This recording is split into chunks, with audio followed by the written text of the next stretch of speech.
ஆசை சீரமைத்தல் பயிற்சியை உங்களுக்கு வழங்குவதற்காக இந்த போஸ் நகர் தவ மையத்திற்கு வரவழைத்த ஐயா அவர்களுக்கும் மற்றும் இந்த ஆசை சீரமைத்தல் பயிற்சியை நன்றாக கற்று நீங்களும் வாழ்வில் அனைத்து வளங்களும் பெற வேண்டும். ஆசை சீரமைத்தல் பயிற்சிக்கு போகிறதுக்கு முன்னாடி நம்முடைய இதிகாசங்கள், நம்முடைய சங்க இலக்கியங்கள்லாம் என்னென்ன சொல்லியிருக்கு அப்படின்னு பார்க்கும் பொழுது, நம்முடைய திருவள்ளுவர் குறளில் சொல்லியிருப்பார், பற்றுக பற்றற்றான் பற்றினை அப்பற்றை பற்றுக பற்று விடற்கு அப்படின்னு சொல்லியிருப்பார். இதுக்கான அர்த்தம் நான் பிறகு சொல்கிறேன். அதே போல் பேராசை பெரு நஷ்டம். அதே போல் பகவத்கீதையில் நம்மளுடைய கிருஷ்ண பரமாத்மா என்ன சொல்லியிருப்பாங்கன்னா, கடமையை செய், பலனை எதிர்பாராதே.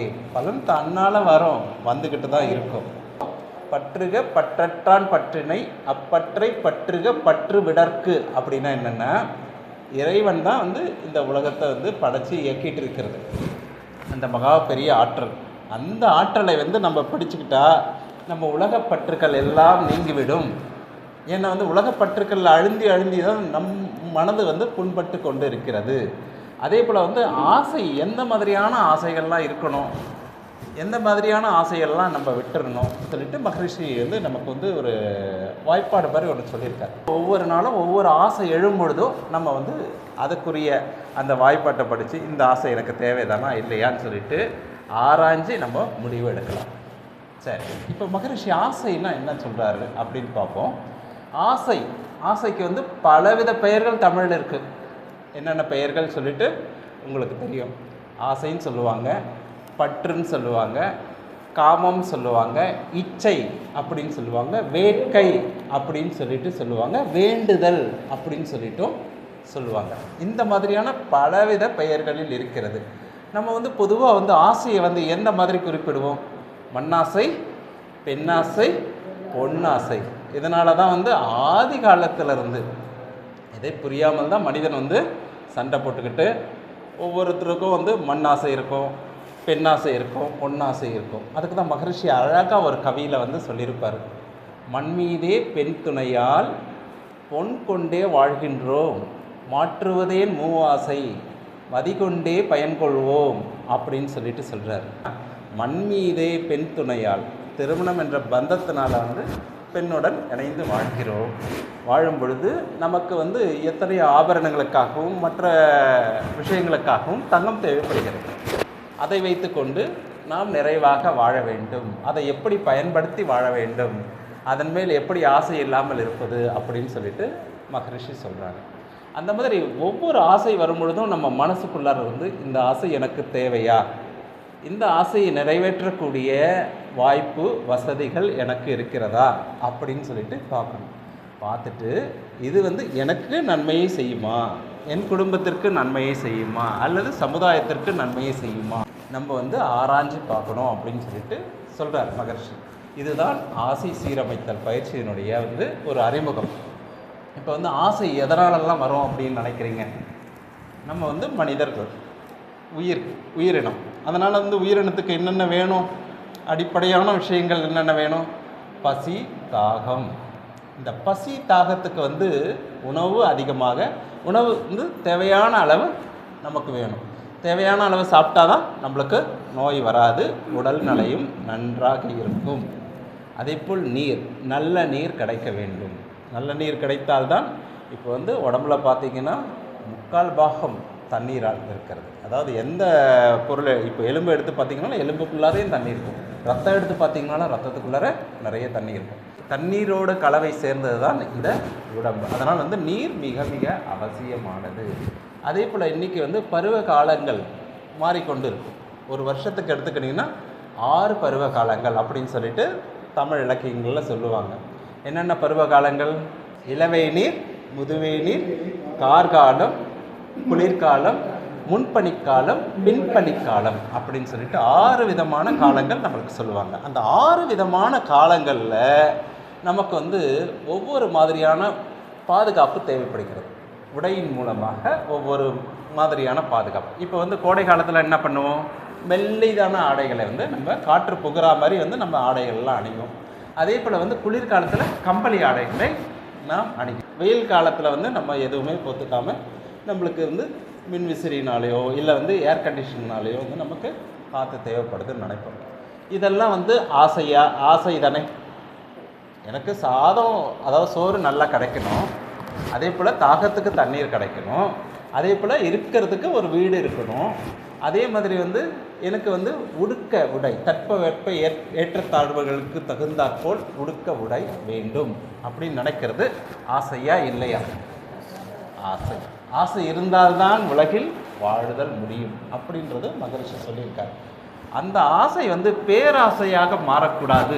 கழிவுப் பொருட்களின் உந்து வேகம் காரணமாக, இப்போ ஆணுக்கும் பெண்ணுக்கும் என்ன பண்ணுறோம், ஒரு பருவம் வந்த பிறகு நாம் திருமணம் செய்து வைக்கிறோம் இல்லையா? அதுதான் கழிவுப் பொருட்களின் உந்து வேகம் காரணமாக. ஏன்னா சந்ததிகள்லாம் வளரணும், அதுக்காக வந்து நம்ம வந்து அந்த மாதிரி வந்து கழிவுப் பொருட்களின் உந்து வேகத்தை குறைப்பதற்காக நாம் அவர்களுக்கு திருமணம் என்ற பந்தத்தினால் நினைத்து வைக்கின்றோம். குழந்தைங்க இருக்க வீட்டில் குடும்பத்தில் அவங்கள வந்து படிக்க வைக்கணும் அப்படின்னு சொல்கிறதும் ஒரு ஆசை தான். அவர்களுக்கு அறிவை ஊட்டுவது ஒரு தகப்பனுடைய கடமை. அதே மாதிரி வந்து நான் வந்து இந்த என்னுடைய பொருளாதார நிலையில் உயர வேண்டும், நல்ல வேலை வாய்ப்பு பெற வேண்டும் அப்படின்னு சொல்கிறதும் ஒரு ஆசை தான். அதற்கப்புறம் வந்து மகரிஷி வந்து இன்னொரு விஷயம் ஆழமாக சொல்லுவார். ஒவ்வொரு மனிதரும் வந்து அவங்க வாழ்நாளிலே இந்த அறிவின் முழுமை பேருன்னு சொல்லுவார். வாழும் காலங்களிலேயே இயற்கை என்ன, இயற்கை வந்து எப்படி இயங்கிட்டு இருக்கு, அதை வந்து நம்ம எப்படி உணர முடியும், அதை உணர்ந்திருக்கோமா? இது வந்து எல்லாவற்றிலும், அதாவது வந்து நீக்கமற எங்கும் நிறைந்து இருக்கிற ஒரு ஆற்றல். அந்த ஆற்றலை வந்து நம்ம சொல்லிடலாம் வாயால், ஆனால் வந்து உணரணும். அந்த உணர்றீங்க இல்லையா, அந்த நிலை தான் ஞானம் அடைந்த நிலை. அந்த நிலையை அனைவரும் உயிரோடு இருக்கும் பொழுதே அதை அடைய வேண்டும் அப்படின்னு சொல்லிட்டு மகரிஷி சொல்லியிருக்காங்க. இதெல்லாம் ஆசையா இல்லையா? இதெல்லாம் ஆசை.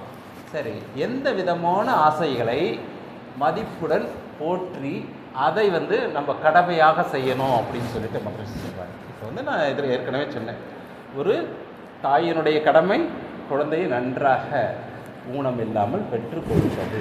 ஒரு தந்தையினுடைய கடமை என்ன, அந்த குழந்தைக்கு கல்வியை அளிப்பது தான் இல்லையா? அதுக்கு தான் வந்து சங்க தமிழ் இலக்கியத்தில் புறநானூறுல ஒரு அழகாக ஒரு பாட்டு இருக்கும், யார் யாருக்கு என்னென்ன கடமைகள் அப்படின்னு சொல்லிட்டு.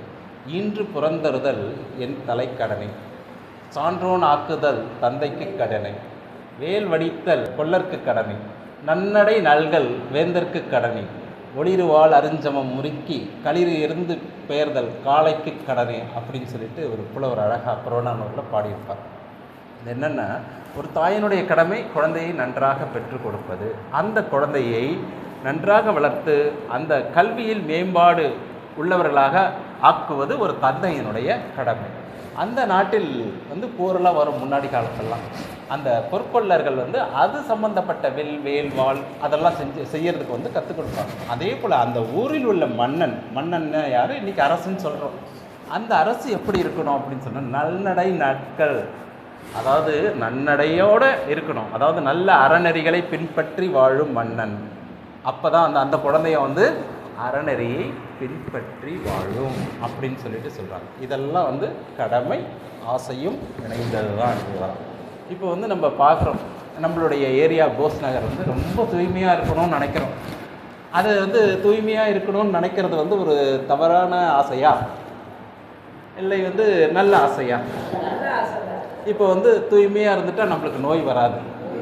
அதே சமயத்தில் தூய்மையாக இருந்தால் நம்ம பார்க்குறதுக்கே கண்கொள்ளா காட்சியாக இருக்கும். அங்கங்கே மரம் செடி கொடி பூ காய் கனி எல்லாம் தொங்கிட்டு இருந்ததுன்னா பார்க்குறதுக்கே சொர்க்கம் போல் இருக்கும்.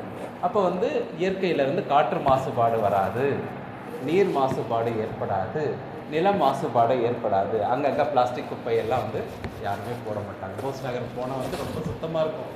அங்கே வந்து 2 பக்கமும் மரங்கள்லாம் இருக்கும். அந்த மாதிரி நினைக்கிறது ஒரு தவறான ஆசையா?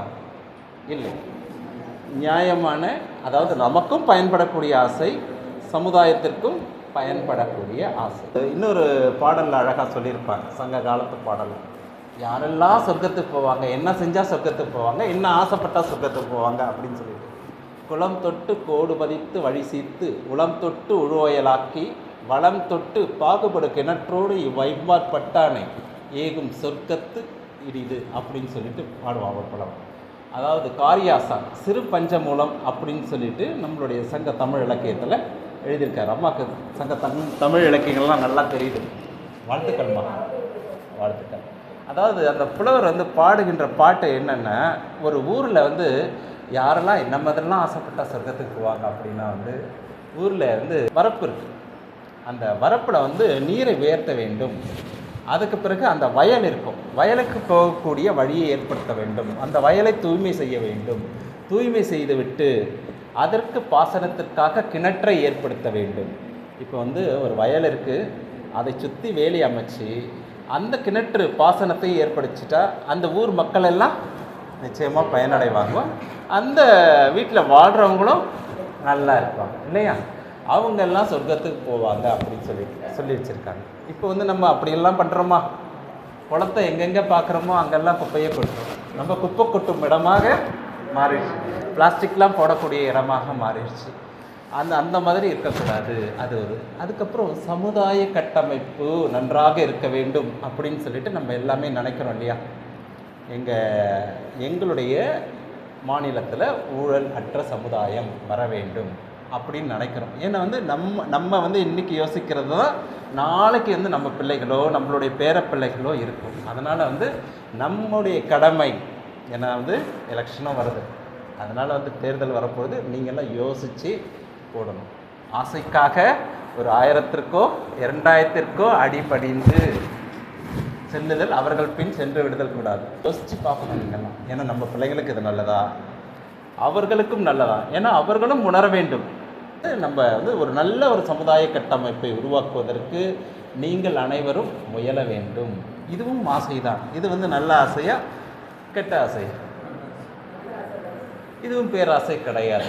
சரி, இந்த ஆசையெல்லாம் நிறைவேற்றத்திற்கு வந்து நம்ம வந்து அந்த சூழ்நிலையை பார்த்து கொண்டு இருக்க வேண்டும். ஒரு நல்ல சமுதாயம், நல்ல அரசு உருவாக்க வேண்டும் என்றால் நம்முடைய வாக்குகளை வந்து நல்ல முறையில் செலுத்த வேண்டும், யோசித்து செலுத்த வேண்டும். பிறகு பேராசை. பேராசைன்னா மகரிஷி என்ன சொல்கிறாரு அப்படின்னு பார்த்தீங்கன்னா, நம்ம இருக்கிறதுக்கு ஒரு வீடு வேணும். ஒரு வீடு இருக்குது, அந்த வீட்டில் வந்து எல்லா வசதிகளும் இருக்குது. ஆனால் என்ன பண்ணுறோம், நம்ம அங்கே நிலம் வாங்கி போடுறோம், இங்கே நிலம் வாங்கி போடுறோம். ஏன்னா வந்து என்னுடைய அடுத்த தலைமுறைக்கு வரும் அப்படின்னு சொல்லிட்டு. அப்படி தான் வாட்ஸ்அப்பில் ஒரு குறுஞ்செய்தி ஒன்று வந்துச்சு. அதாவது வந்து ஒருத்தர் சொல்லிகிட்டு இருப்பார், நான் வந்து பொள்ளாச்சியில் நிலம் வாங்கி போட்டிருக்கேன், நான் வந்து சேலத்தில் நிலம் வாங்கி போட்டிருக்கேன், நான் வந்து இங்கே கோயம்புத்தூரில் நிலம் வாங்கி போட்டிருக்கேன் அப்படின்னு சொல்லியிருக்கோம். இதெல்லாம் அங்கே அப்படி சொல்லிகிட்டு இருக்கும் பொழுது ஒரு காலம் சொல்லிட்டு ஒரு விதி சொல்லிகிட்டு இருக்கோம். நான் உங்கள் தாத்தனை வாங்கி போட்டேன், உங்கள் முப்பாட்டனை வாங்கி போட்டேன், அவருக்கு பாட்டனை வாங்கி போட்டேன் அப்படின்னு சொல்லிட்டு இருக்கோம். அதனால் வந்து நாம் வாழ்கின்ற காலத்தில் நமக்கு என்ன தேவையோ அந்த அளவுக்கு நாம் நிறுத்தி கொள்ளுதல் வேண்டும். அதிகமான பற்றில் போய் நாம் மனம் சிக்கிக் கொள்ளக்கூடாது. இன்றைக்கி வந்து சிக்கல் இருக்கவே தான். நம்ம மனசு என்ன ஆகுது, ஐயோ இது நல்லா இருக்குமா அது நல்லா இருக்குமான்னு சொல்லிட்டு போயிட்டு அப்படியே வந்து ஒரு கடைக்காக போகிறோம். நம்ம ஏதோ தீபாவளி பண்டிகையோ அல்லது வந்து பொங்கல் பண்டிகையோ வருது, நம்மக்கிட்ட ஏற்கனவே வந்து புது துணியெல்லாம் இருக்கும். இருந்தாலும் நம்ம என்ன பண்ணுறோம், ஆசையினால் பக்கத்து வீட்டுக்காரவங்க வாங்குறாங்கன்னு சொல்லிட்டு வீம்புக்குன்னா வந்து வாங்கி பணத்தை செலவு பண்ணுறோம், ஆசைக்காக வாங்குகிறோம். அதை வந்து அடிக்கடி கட்டவும் போகிறதில்லை. அதிகமான பொருட்கள் நம்மிடம் சேர்ந்து கொண்டே இருக்கிறது. இருந்தாலும் நம்மிடம் ஆசை விடுபடுவதில்லை. அதுவும் திரும்ப சேரணும்னு சொல்லிட்டு நினச்சிக்கிட்டே இருக்கும். தேவைக்கு அதிகமாக பொருள் சேர மன துன்பங்கள் வரும் அப்படின்னு சொல்லிட்டு மகரிஷி சொல்கிறாங்க. இந்த பேராசையினால் வந்து துன்பம் தான் விளையும். பேராசை பெருநஷ்டம் அப்படின்னு சொல்லிட்டு ஒரு பழமொழி இருக்குது. அதுக்கு ஒரு கதை இருக்குது, ஒரு சின்ன கதை. ஏற்கனவே வந்து அந்த பொன் முட்டை இடுற வாத்து கதை எல்லாருக்குமே தெரியும். அந்த கதை நான் இப்போ சொல்ல போகிறதில்லை. வேறு விதமான கதை வந்து நான் படித்த கதையிலேருந்து ஒன்று சொல்ல போகிறேன். பொன் பொட்டியும் வைரக்கல்லும் அப்படின்னு சொல்லிட்டு ஒரு தலைப்பில் வந்து ஒரு கதை படித்தேன். அந்த கதையில் வந்து ஒரு பெரிய செல்வந்தர் ஒருத்தர் இருந்தார். அவருக்கு வந்து பெரிய பண்ணை நிலம் இருந்தது. அந்த பண்ணை நிலத்தில் வந்து நிறைய வேலை செய்கிறவங்களாம் இருந்தாங்க. அவங்களுக்கு வந்து சரியாக உழைப்புக்கு ஏற்ற ஊதியம் வந்து தரமாட்டார். ஏன்னா வந்து அவர் வந்து நிறைய செல்வம் சேர்க்கணும்னு சொல்லிட்டு அவர் என்ன பண்ணுவாருன்னா, அதையெல்லாம் வந்து அந்த சேர்கிற பணத்தை எல்லாம் தங்கமாக மாற்றி, தங்க பிஸ்கெட்டாக மாற்றி வச்சு பாருங்க அப்படின்னு வச்சு போனோம். அதை வந்து ஒரு பெட்டியில் போட்டு அதுக்குன்னு வந்து ஒரு தங்க பெட்டி வந்து செஞ்சு வச்சுருப்பார்.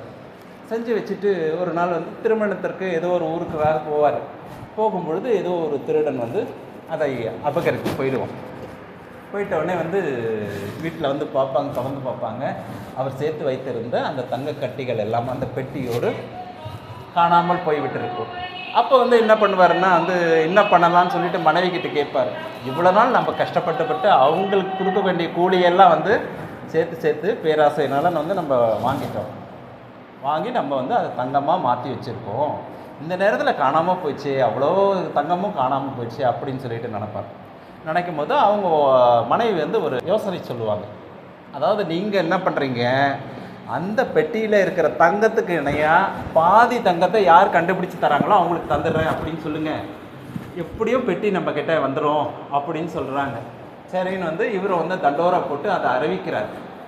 அறிவித்த பிறகு என்ன ஆகுதுன்னா வந்து எல்லோரும் தேடி பார்க்குறாங்க, எங்கேயுமே கிடைக்கல. அப்புறம் வந்து ஒரு ஊர்லேருந்து ஒரு பிள்ளை வரான், ஒரு 14 வயது பிள்ளை. அந்த ஊருக்கு வந்து வேலை தேடுறதுக்காக வரான். வரும்பொழுது வந்து அவனை நாய் துரத்தும் போது ஒரு கிணத்துல வந்து போய் விழுந்திருக்கான். அப்போ வந்து ஏதோ ஒரு கையில் வந்து ஒரு பெரிய துணி மூட்டை தெரியுது, அதுக்குள்ளார ஒரு பெட்டி இருக்குது. அது அதாவது வந்து அந்த ஊரில் போகக்கூடிய மக்கள் எல்லாம் கூப்பிட்றான், நான் இந்த மாதிரி கிணத்துல விழுந்துட்டேன், நாய் துரத்தி அப்படின்னு சொல்லிட்டு சொல்கிறான். அந்த கிணறு வந்து பாழும் கிணறு, அதில் வந்து செடி கொடிகள்லாம் இருந்ததுனால அவனுக்கு வந்து எதுவுமே அடிப்படலை. பிறகு வந்து அந்த மக்கள்லாம் சேர்ந்து அவனை தூக்குனோடனே அவன் கையில் வந்து அந்த மூட்டையோடு அந்த பெட்டி இருக்கும். பெட்டியை திறந்து பார்த்தா அத்தனையும் தங்கும், அத்தனையும் அந்த பண்ணை ஜமீன்தார்னு சொல்லுவோம் இல்லையா, அவர் சொல்லக்கூடிய அந்த தங்க இதுவெல்லாம் இருந்தது, தங்க கட்டிகள்லாம் இருந்துச்சு. சரி, இதை எடுத்து போய் கொடுப்போம், இந்த பிள்ளைக்கு வந்து சேர வேண்டிய பாதி தங்க கட்டிகளை வந்து இவங்களுக்கு வாங்கி கொடுத்துடணும்னு சொல்லிட்டு ஊர் பொதுமக்கள்லாம் போகிறாங்க. போகும்பொழுது அந்த செல்வந்தரை பார்க்குறாங்க. செல்வந்தருக்கு வந்து ஒரே உள்ளுக்குள்ளார ஒரே மகிழ்ச்சி, ஐயோ நம்மளுக்கு தொலைஞ்சி போன பொண்ணுலாம் கிடச்சிருச்சு, தங்க கட்டிகள்லாம் கிடச்சி போச்சு, இப்போ வந்து என்ன பண்ணுறது, இவனுக்கே எல்லாம் பாதி தங்கத்தை கொடுக்கணுமா அப்படின்னு சொல்லிட்டு ஒரு பேராசை வந்துடுது. அந்த இடத்துல வந்து என்ன பண்ணுறாரு அவர் அப்படின்னு கேட்டிங்கன்னா வந்து, நான் முதல்ல எண்ணி பார்க்குறேன், பெட்டியில் இருக்கிறதெல்லாம் எண்ணி பார்க்குறேன், நான் வாங்கி வைத்த தங்க கட்டிகள்லாம் இருந்ததுன்னா பார்க்கலாம் முதல்ல அப்படின்னு சொல்லிட்டு உள்ளே எடுத்து போய் எண்ணி பார்க்குறாரு. எல்லாம் கரெக்டாக இருக்குது. அதுக்கப்புறம் வந்து என்ன சொல்கிறாருன்னா, நான் எப்படி வந்து இவங்களுக்கெல்லாம் தர்றதுன்னு அவங்க மனைவியை கூப்பிட்டு சொல்கிறார். சரி, ஏதாவது ஒரு பொய்யை சொல்லி விடுங்க, இந்த பெட்டியை பற்றி ஏதாவது ஒரு பொய்யை சொல்லி விடுங்க, இந்த தங்கமெல்லாம் நம்மளே எடுத்துக்கலாம், அந்த பிள்ளைக்கு தரக்கூடாது. இவங்க தானே சொன்னாங்க, தண்டோரா போட்டு கண்டுபிடிச்சி தரவங்களுக்கு பாதி பொன் கட்டிகளை தந்துடுறேன்னு சொல்லிட்டு சொன்னாங்க. ஆனால் வந்து என்னென்னா வந்து இவனுக்கு கொடுக்கவே மனசு, அவ்வளோ பெரிய கஷ்டப்படுத்தி சேர்த்து வச்ச ஒரு பணம், அவங்களுக்கு சரியான கூலி கொடுக்கல, அவங்களுக்கு சரியான வந்து வசதிகள் செஞ்சு தரல, அந்த மாதிரி சேர்த்து வைத்த பொன் கட்டிகள் அதெல்லாம். அப்புறம் வந்து வெளியில் வந்து அந்த ஊர் பெரியவர்கள்லாம் இருப்பாங்க.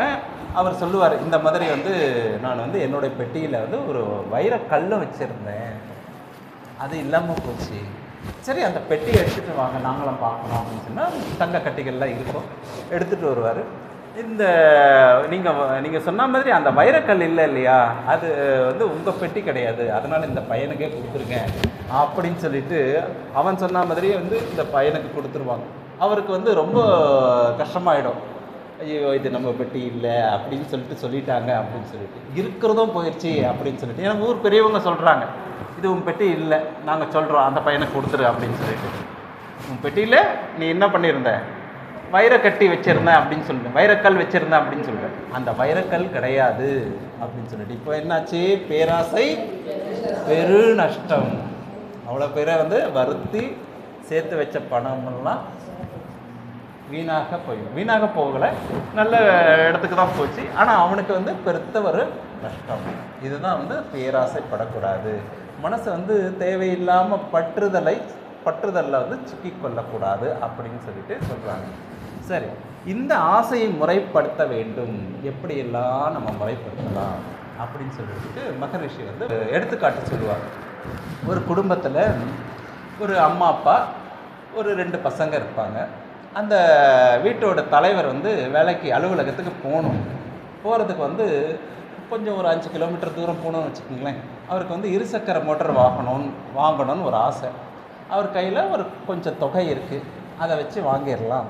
அந்த வண்டி வாகனம் வாங்கிட்டாலும் அதற்குரிய பராமரிப்பு செலவுக்கு போதுமான சேமிப்பு என்னுடைய சம்பளத்திலிருந்து இருக்குது அப்படின்னு சொல்லிட்டு கணக்கு போட்டு எல்லாமே வந்து பார்க்குறாங்க. அதுக்கப்புறம் வந்து இது அலுவலகத்துக்கு போகிறதுக்கும் வண்டி பயன்படும், மோட்டார் வாகனம் பயன்படும். அதே போல் வந்து காய்கறி அங்காடிக்கு போவதற்கும் இந்த வாகனம் பயன்படும் அப்படின்னு சொல்லிட்டு, சரி எல்லாமே சரியாக இருக்குது, இப்போ வந்து வாங்கலாமா வாங்கக்கூடாதான்னு சொல்லிட்டு அவங்க முடிவு பண்ணி வாங்கிறதுனால இவர் சரியான நேரத்துக்கு வந்து அந்த ஆஃபீஸ்க்கு போக முடியுது, போயிட்டு அவருடைய வேலையெல்லாம் செய்ய முடியுது. கூடிய சீக்கிரமே அவருக்கு ப்ரமோஷனும் கிடச்சிருக்கு. இது எடுத்துக்காட்டு 1, மகரிஷி சொல்லக்கூடிய எடுத்துக்காட்டு 1. இப்போ வந்து எடுத்துக்காட்டு 2. ஒருத்தர் வந்து இதே அலுவலகத்துக்கு போகணும். அதுவும் வந்து 5 கிலோமீட்டர் தூரத்தில் இருக்குது. ஆனால் வந்து அவர் வந்து கார் வாங்கணும்னு நினைக்கிறார். இப்போ வந்து கார் வாங்கினா பராமரிப்பு செலவுக்கு வந்து அவர் கையில் வந்து சேமிப்பு கிடையாது, அவருக்கு வந்து அவ்வளோ ஊதியமும் கிடையாது. இருந்தாலும் நான் இஎம்ஐயில் வாங்க போகிறேன் அப்படின்னு சொல்லிட்டு சொல்கிறார். இஎம்ஐயில் வந்து மாதம் தவணையில் கட்டி வாங்கிடலாம் அப்படின்னு சொல்லிட்டு நினைக்கிறேன். இப்போ தவணையில் கட்டி வாங்கும் பொழுது அவருடைய சம்பளம் பற்றாக்குறையாக ஆகிவிடும். அதுக்கப்புறம் வந்து வீட்டில் இருக்கிறவங்களாம் என்ன நினைப்பாங்க, நம்ம இங்கே தானங்க கொஞ்சம் போயிட்டு வந்துடலாம், இவங்க காது குத்தலுக்கு கொஞ்சம் போயிட்டு வந்துடலாம், இந்த திருமணத்திற்கு இந்த விழாவுக்கு கொஞ்சம் போயிட்டு வந்துடலாம்னு சொல்லுவாங்க. அந்த மாதிரியாக வரும்பொழுது நமக்கு செலவு அதிகமாக ஆகிவிடும். செலவு அதிகமாக குடும்பத்தில் நிம்மதி இருக்குமா? நிம்மதி இருக்காது. இது எடுத்துக்காட்டு 2. இப்போ வந்து எடுத்துக்காட்டு 1 இருந்தால் நம்ம எடுத்துக்கலாமா, எடுத்துக்காட்டு 2 இருந்தால் நம்ம எடுத்துக்கலாம்? 1 இருந்தால் நம்ம கையில் போதுமான பணம் இருக்குது, சூழ்நிலை நமக்கு நல்லா இருக்குது, இதை வாங்க நான் வந்து என்னுடைய அலுவலகத்துக்கு போயிட்டு நான் என்னுடைய வேலையை நல்லா செய்வேன், என்னுடைய வேலையை செய்தால் அந்த அலுவலகம் நன்றாக முன்னுக்கு வரும், நன்றாக முன்னுக்கு வந்தால் நானும் அதனுடன் சேர்ந்து முன்னுக்கு வருவேன் அப்படின்னு சொல்லிட்டு அதெல்லாம் யோசித்து பார்த்து வாங்கிறது ரொம்ப நல்லது. இல்லாட்டி வந்து கடனுக்கு வாங்கிட்டா ஒவ்வொரு மாதமும் வந்து கஷ்டப்படணும், ஒவ்வொரு மாதமும் வீட்டில் பிரச்சனை வெடிச்சிட்டு தான் இருக்கும் இல்லையா? அந்த மாதிரி சொல்கிறார். அதே போல் வந்து மகரிஷி வந்து இன்னொன்று ஏற்கனவே சொன்ன மாதிரி அறிவின் முழுமை பேரை அடைவதற்கு நாம் அனைவரும் ஒவ்வொரு நாளும் முயன்று கொண்டே இருக்க வேண்டும், அந்த ஆசைப்பட்டு கொண்டே இருக்க வேண்டும். அந்த ஆசைப்பட்டுக்கிட்டே இருந்தால் தான் நிச்சயமாக வந்து அந்த மனசுக்குள்ள இப்போ மனமாக இயங்கி கொண்டிருப்பது வந்து அது ஒரு பெரிய சக்தி, இயற்கை சக்தி. அதுதான் நம்ம கடவுள் அப்படின்னு சொல்லிட்டு வழிபட்டுருக்கு. அந்த இயற்கை சக்தியே நம்மளுக்கு வழிகாட்டும். இப்போ வந்து நம்ம பெரிய பணக்காரராகத்தோ அல்லது வந்து நிறைய பெரிய படிக்கிறதோ அதெல்லாம் வந்து நம்மளுடைய மனிதர்களுடைய நோக்கம் இல்லை. இருந்தாலும் வாழ்க்கைக்கு அது தேவையானது.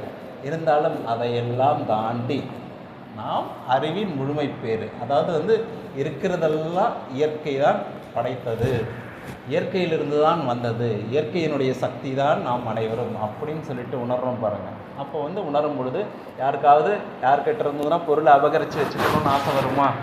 இல்லை ரொம்ப ஆசை வருமா? ஏன்னா உலக வாழ்க்கை நிலையில்லாதது. ஏன்னா வந்து இன்றைக்கி இருப்பாங்க, நாளைக்கு இருக்க மாட்டாங்க. அதுதான் திருவள்ளுவர் அழகாக ஒரு கருத்தில் ஒரு குறளில் சொல்லுவார், நெருநல் உளன் ஒருவன் இன்றில்லை எனும் பெருமை உடைத்து இவ்வுலகு அப்படின்னு சொல்லிட்டு சொல்லுவார். நேற்று இருந்தவன் இன்று இல்லை. இந்த குறளுக்கான அர்த்தம் தான். அதனால் வந்து இந்த உலக வாழ்க்கை வந்து நிலையானது கிடையாது. தினம் நம்மளால் என்னென்ன விஷயங்கள் நன்மைகளை செய்ய முடியுமோ செஞ்சுக்கிட்டே இருக்கணும். அதே போல் தேவைப்பட்ட ஆசைகளை நாம் உள்வாங்கி கொண்டு அதற்கான சூழ்நிலைகள்லாம் இருக்கான்றதை பார்த்துட்டு நம்ம என்ன பண்ணணும், அதை அடைய முயற்சி செய்ய வேண்டும். இப்போ வந்து எனக்கு வந்து மேலும் தமிழ் படிக்க வேண்டும், தமிழ் இலக்கியங்கள் படிக்க வேண்டும் அப்படின்னு சொல்லிட்டு ஆசை வரும்போது நிச்சயமாக தமிழில் வந்து நிறைய அறநெறி கருத்துக்கள்லாம் இருக்குது, நிறைய சொல்லியிருக்காங்க. அதனால் வந்து நான் வந்து படிக்கலாம். அந்த ஆசையை வந்து நிறைவேற்றினால் நான் இன்னும் வந்து கொஞ்சம் முன்னுக்கு வர்றதுக்கான வாய்ப்புகள் இருக்கிறது. கோஸ்நகர் தவ மையத்தில் தினமும் வந்து மனவளக்கலை பயிற்சியை நன்றாக பயின்று என்னுடைய உடல் நலத்தையும் மனவளத்தையும் பாதுகாத்து கொண்டு என்னுடைய நோக்கமான இறைநிலையை உணரவேன் அப்படின்னு சொல்லிட்டு நினைக்கிறது வந்து ஒரு நல்ல ஒரு ஆசை. அந்த மாதிரியான ஆசைகளை எல்லாம் நம்ம வளர்த்துக்கணும் அப்படின்னு சொல்லிட்டு சொல்கிறார் மகரிஷி. வந்து அதையும் தாண்டி துறவுனா என்னன்னு சொல்கிறார். இப்போ துறவுனா ஒன்றுமே இல்லைங்க, ஒரு ஆசைப்படுறீங்க, அந்த ஆசையில் மனம் சிக்கிக்கொள்ளாமல் இருப்பது தான். அதுதான் அப்படி சிக்கிக்கொள்ளாமல் வந்து நம்ம வேலையை செஞ்சு கடமையை செஞ்சுக்கிட்டே இருக்கிறோம் பாருங்கள். அதுக்கு தான் பகவத்கீதையில் சொன்னேன், கடமை செய் பலனை எதிர்பாராது. இந்த வேலை செஞ்சேன்னா எனக்கு வந்து இவ்வளோ கிடைக்கும் அப்படின்னு சொல்லிட்டு எதிர்பார்க்காது, அது பாட்டு தன்னால நடக்கும். அதனால் வந்து அதுதான் வந்து மகரிஷி வந்து நிஷ்காமிய கர்மம் அப்படின்னு சொல்லிட்டு சொல்கிறார். நிஷ்காமிய கர்மம். காமிய கர்மம்னா காமம் என்பது வந்து ஆசை, ஆசையோடு ஒரு செயலை செய்வது. நிஷ்காமிய கர்மம் அப்படின்னு சொல்லும் பொழுது வந்து அதாவது பற்று வைக்காமல் ஒரு செயலை செய்வது. இப்போ வந்து ஒரு வீட்டில் ஒரு அம்மா இருக்காங்க, ஒரு வீட்டில் வந்து தினந்தோறும் வேலை இருக்கும். என்னென்ன வேலைன்னு சொல்லிட்டு உங்களுக்கு எல்லாருக்குமே தெரியும். அந்த வேலையெல்லாம் வந்து நம்மளாம் ஏதாவது எதிர்பார்த்து செய்கிறோமா? நிச்சயமாக அந்த வீட்டுக்கு தேவையான வேலைகள் நம்ம செஞ்சுக்கிட்டே இருக்கிறோம். அந்த மாதிரி எல்லா ஆசைகளை வந்து நம்ம தேவையான ஆசைகளை மனதில் போட்டு வைத்து கொண்டு அதை அடைவதற்கு நாம் பற்றில்லாமல் உழைத்து கொண்டிருக்க வேண்டும். இதுதான் மகரிஷி வந்து நிஷ்காமிய கர்மம். உறவிலே கண்ட தெளிவு துறவு அப்படின்னு சொல்கிறார். என்ன சொல்கிறார்? உறவிலே கண்ட உண்மை நிலை தெளிவு, இதுதான் வந்து துறவு. அதுக்கு தான் நான் என்ன சொன்னேன், முதல் குறளில் வந்து பற்றுக பற்றற்றான் பற்றினை பற்றுக அப்பற்றை பற்றுவிடற்கு அப்படின்னு சொல்லிட்டு சொன்னேன்.